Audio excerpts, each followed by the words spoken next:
நிச்சயமாக என்னை பொறுத்தவரை இந்த 5 ஆண்டுகள்ல தமிழ்நாடு அளவில் இல்ல, இந்திய அளவுல ஸ்கோர் பண்ண ஒருத்தர்னா அது பிடிஆரா நான் பார்க்குறேன். பிடிஆரோட கரிஸ்மா இருக்குல்ல, பிடிஆர் வைக்கக்கூடிய வாதங்கள் இருக்குல்ல, அது அது தமிழ்நாட்டு ஊடகங்களுக்காக இருக்கலாம், இந்திய அளவிலான ஊடகங்களுக்கானதாக இருக்கலாம், அவர் கேரளாவில் போய் பேசின பல உரைகளாக இருக்கலாம்.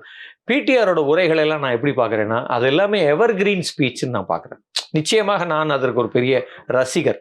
தி வே அவர் பேசக்கூடிய விதம், அவருடைய மொழி ஆளுமை, அவருடைய ஆற்றல், அவர் ஒரு புது பிளேயர் தான் அந்த ஃபீல்டுக்கு. அவர் ஒன்றும் இங்கே தொடர்ச்சியாக அரசியலில் இருந்தவரெல்லாம் இல்லை.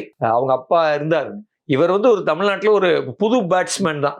ஆனால் ஒரு புது பேட்ஸ்மேனை ஓப்பனிங்காக இறக்கி விட்ட உடனே அவர் செஞ்சுரி அடிச்சா எப்படி இருக்குமோ அது மாதிரி தான் அவர் ஏறக்குறைய தமிழ்நாட்டின் சாதனைகளை, தமிழ்நாட்டின் வரலாற்றை, தமிழ்நாடு என்றால் என்ன என்பதை, தி ஐடியா ஆஃப் தமிழ்நாடுன்னு சொல்லுவாங்க இல்லையா, அதை இந்திய அளவில் அதை அப்படி கலர்ஃபுல்லா அதை தூவி விட்டவர் அவர் தான்.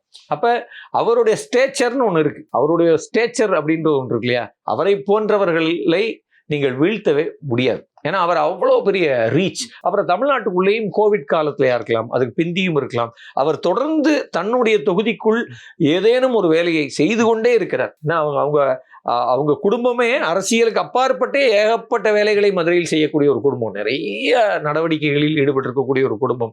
அம்பேத்கர் வந்த பொழுதே அவர்கள் வீட்டுக்கு போயிட்டு வந்திருக்காரு. அப்படி ஒரு ஒரு ஒரு ஒரு நூற்றாண்டாக அந்த குடும்பம் என்பது எல்லோரும் போய் வந்த புழங்கிய, அல்லது சமூக நீதி அரசியல், நீதி கட்சி அரசியல், எல்லா அரசியலும் நிகழ்ந்த ஒரு களம்.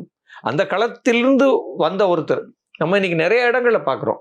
ஒரு தலைவர் மகத்தானவராக இருப்பார், ஆனால் அவர் பிள்ளை தத்தியா இருக்கும். இது நம்ம நிறைய இடங்கள்ல பார்த்துருக்கோம். அவரோட பிள்ளைக்கு ஒண்ணுமே தெரியாதா இருக்கும். அவரோட 2வது தலைமுறையில அந்த சாடையே இல்லாமல் இருப்பாங்க. ஆனால் இந்த குடும்பத்துக்குள் வந்த பிடிஆர் முந்தைய தலைமுறையெல்லாம் விழுங்கும் அளவுக்கு அவர் ஒரு மக்கள் செல்வாக்கு பெற்ற, அவரோட குரல், அவருடைய தரவுகள் என்பது அரசியலுக்கு அப்பாற்பட்டவர்களை ரீச் பண்ணியிருக்கு.